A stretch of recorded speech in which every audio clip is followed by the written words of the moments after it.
स्वागत है आप सभी लोगों का सोलो लेवलिंग के एक नए एपिसोड के अंदर। तो जैसा कि हम लोगों ने लास्ट वाले एपिसोड तक देख लिया था, एस रैंक के गेट के अंदर जाने की तैयारी हो चुकी थी। थॉमस एंड्रेल उस गेट को ही देख रहा होता है, तभी वहां पर सूहो आता है और उसे कहता है कि ये आसान सा रेड मैं तुम्हारे लिए छोड़ता हूँ, और आगे जाकर उसी गेट को देखने लगता है। पीछे खड़ा थॉमस एंड्रे ये बात सुन के काफी ज्यादा हैरान होता है। थॉमस एंड्रे सूहो की तरफ देखते हुए अपनी असिस्टेंट लॉयरा से कहता है कि लॉयरा, हमको सांग सूहो से हंटर एसोसिएशन में मिले हुए कितना दिन हुआ है, जिसपे लॉयरा उसे बताती है कि 3 दिन ही हुआ है। ये बात सुन के थॉमस एंड्रे काफी ज्यादा हैरान हो जाता है। वो अपने मन में सोचते हुए कहता है, सूहो जब मेरे से पहले मिला था और अब मिला था, इसमें काफी ज्यादा अंतर है। मुझे ऐसा फीलिंग आ रही है कि ये इंसान कुछ दिनों में ही पूरी तरीके से बदल गया है। सूहो आसमान में एस रैंक के गेट को ही देख रहा था, जो कि अब धीरे धीरे बड़ा हो रहा था। वो उसको देखते हुए अपने मन में सोचते हुए कहता है, ये जरूर एस रैंक का गेट ही होना चाहिए, क्योंकि अभी तक मैं जितने भी गेट के अंदर गया हूँ, ये उन सभी से पूरी तरीके से अलग है। मिस्टर चोई सूहो से कहते हैं कि तुमने इतना सीरियस फेस क्यों बना रखा है। सूहो उनकी तरफ देखता है, ये लोग क्या बातें कर रहे हैं, जिसपे मिस्टर चोई कहते हैं, क्या हम लोग की प्रिपरेशन परफेक्ट नहीं है क्या? क्या इसमें कोई कमी है, कोई दिक्कत है? कोरिया टीम के सभी हंटर्स काफी ज्यादा खुश थे, और साथ ही में सूहो ने उन लोगों को अपने शैडो आइटम का इस्तेमाल कर कर काफी सारे वीपन्स भी दे दिए थे। मिस्टर चोई सूहो से कहते हैं, कहीं तुम ये तो नहीं सोच रहे कि हम स्कैवेंजर गिल्ड से हार जाएंगे? यही सोच रहे हो क्या? जिसपे सूहो उनको कहता है कि अरे नहीं, बिल्कुल भी नहीं, मैं ऐसा बिल्कुल भी नहीं सोच रहा। जिसके बाद थॉमस एंड्रे को दिखाया जाता है, जो कि काफी ज्यादा खुश था। तभी हम देखते हैं यहाँ पर एक छोटा सा इंसेक्ट आता है। इसके चारों तरफ ग्रीन ऑरा था, इसका मतलब आर्शा भी इस मिशन में जा रही है। इनका एरोप्लेन टेक ऑफ करता है और सीधा गेट के अंदर जाने लगता है। और जैसे ही ये लोग गेट के अंदर एंटर करते हैं, चारों तरफ उजाला सा छा जाता है, कुछ भी दिखाई देता है। और अगले ही पल हम देखते हैं कि चारों तरफ एरोप्लेन के टुकड़े पड़े हुए हैं, जिनमें आग लग गई है, यानी कि एरोप्लेन पूरी तरीके से क्रैश हो गया है। एरोप्लेन में पूरी तरीके से आग लग चुकी थी और वो पूरी तरीके से डिस्ट्रॉय हो चुका था। तभी हम देखते हैं सूहो को, जिसकी आंख खुलती है। सूहो को भी मालूम नहीं था कि आखिरकार ये सब कुछ क्या हुआ है। वो तो अपने आप से बस ये सवाल कर रहा था कि आखिरकार ऐसा क्यों हुआ। इसके बाद हम लोगों को गेट के अंदर जाने से पहले के कुछ समय पहले का सीन दिखाया जाता है। तो एरोप्लेन के अंदर सूहो और बाकी सभी लोग बैठे हुए थे। सूहो तो कुछ और ही सोच रहा था। तभी सूहो के साइड में बैठा हुआ पार्क डोजिन सूहो से कहता है, तुम चिंतित लग रहे हो हंटर सूहो। तभी सूहो का ध्यान एकदम से टूटता है और उसका ध्यान पार्क के ऊपर जाता है। सूहो पार्क को देखते हुए कहता है, अरे हंटर पार्क, अरे मैं ये सोच रहा था कि स्कैवेंजर गिल्ड जो हमसे पहले अंदर गया है, कहीं वो हमसे पहले रिवॉर्ड्स ना ले ले। सूहो थॉमस एंड्रे के बारे में सोच रहा था। वो कहता है कि थॉमस एंड्रे, मुझे यकीन नहीं हो रहा कि मेरे वहां ना होने पर उसने कॉइन टॉस करके डिसाइड कर लिया कि पहले अंदर कौन जाएगा। ये सब सूहो अपने मन में ही सोच रहा था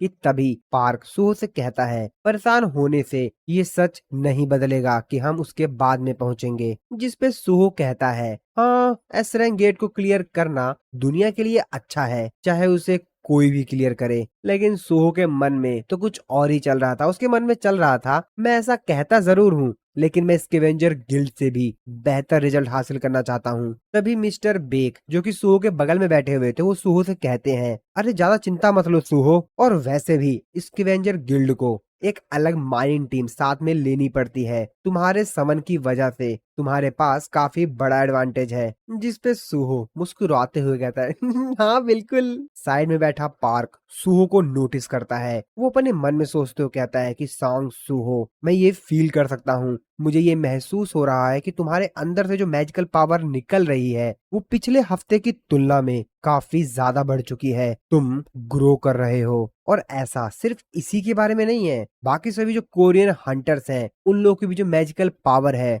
वो कुछ दिनों में काफी ज्यादा बढ़ी है। तो ऐसा सांग सूहो के द्वारा दिए गए वीपन की वजह से हो पा रहा है।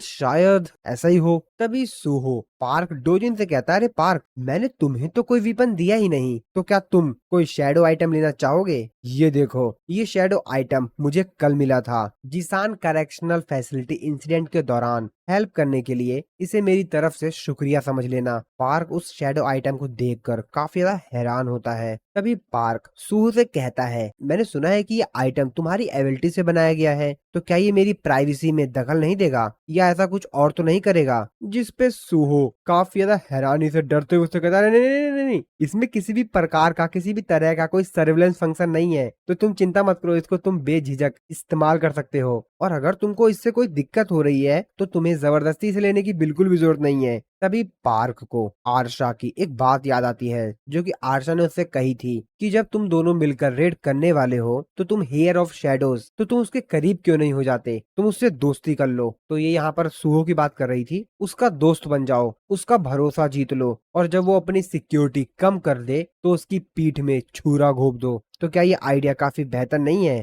तुम ये ऐसा कर सकते हो पार्क। तो आरशा की इस बात पे पार्क उससे कहता है कि मैं दोस्ती का कॉन्सेप्ट इतना अच्छे से नहीं समझता कि उसका फायदा उठा सकूं। और आरशा ने उससे कहा था कि क्या तुम्हारा कोई दोस्त नहीं है? कितना बुरा है ना ये। उसके बाद प्रेजेंट में पार्क सुहो की उस शेडो आइटम को अपने हाथ में पहन लेता है और उससे कहता है, अगर तुम सच कह रहे हो तो मैं इस चीज का इस्तेमाल अच्छे से करूंगा। तभी हंटर चोई सभी लोगों से कहते हैं कि हम लोग गेट के अंदर जाने वाले हैं, तो सभी लोग रेडी हो जाओ, अब हम लोग गेट के अंदर एंटर करने वाले हैं। और वो लोग सक्सेसफुली गेट के अंदर एंटर कर जाते हैं। सभी लोग एरोप्लेन के अंदर से विंडो से देखते हैं एस रैंक के गेट को। ओ, तो ये होता है एस रैंक का डंजन। ये तो बहुत ज्यादा बड़ा है, मैंने जितना सोचा था उससे ज्यादा बड़ा, बहुत ज्यादा बड़ा। क्या सच में हम लोग इसको एक दिन में क्लियर कर पाएंगे? तभी इन लोगों के एरोप्लेन का जो इंजन होता है उसमें धीरे धीरे प्रॉब्लम आने लगती है। एरोप्लेन को उड़ा रहे मिस्टर चोई ये समझ जाते हैं। वो सभी हंटर से कहते हैं कि जैसा कि मुझे लगा ही था कि ये दिक्कत जरूर आएगी, तो सभी लोग तैयार हो जाओ, क्योंकि हम लोग हवा में ज्यादा देर तक नहीं रुक पाएंगे। तो सभी लोग अपनी सेफ्टी कैप्सूल को प्रिपेयर कर लो और उतरने के लिए तैयार हो जाओ। सभी लोग ध्यान से सुनो, हमारे इस रेड का जो सबसे पहला ऑब्जेक्टिव है, जिसलिए हम इस डंजन में आए हैं, वो है इस एस रैंक डंजन को क्लियर करना, और साथ ही में इस पार्टी का बनना ही आने वाली महायुद्ध के लिए एक मजबूत बुनियाद बनेगा। आओ अपनी ताकत एक साथ जोड़कर इस प्रॉब्लम को खत्म कर दें। जिस पे सभी हंटर्स जोश में कहते हैं, हाँ बिल्कुल सर। साइड में बैठा पार्क डोजिन, जो कि सब कुछ देख रहा था, वो अपने मन में सोचते हुए कहता है, ओ तो इसका मतलब है कि ये पार्टी हमसे लड़ाई करेगी। सॉरी, लेकिन हाँ ये इतना आसान भी नहीं है, ये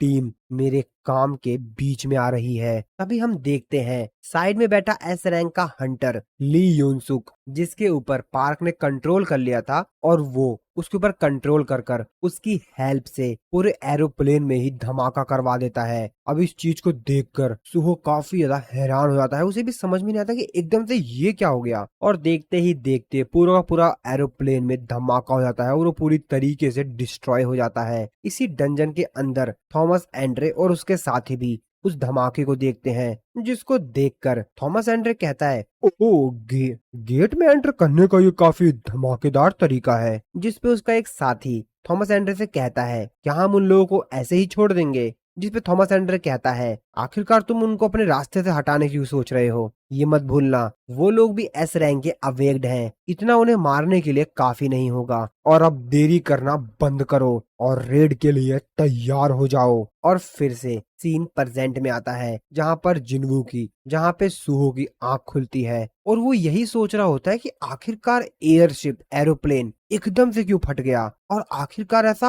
हुआ क्यों। और उठते हुए अपने चारों तरफ देखता है और कहता है, ब्लास्ट इतना ज्यादा खतरनाक था कि एयरशिप के टुकड़े चारों तरफ फैल गए। और फिर इसी सीन के साथ हमारा ये वाला जो एपिसोड है वो खत्म हो जाता है। आई होप आप लोगों को वीडियो अच्छी लगी होगी। मिलता हूँ मैं आप लोगों को नेक्स्ट वीडियो में।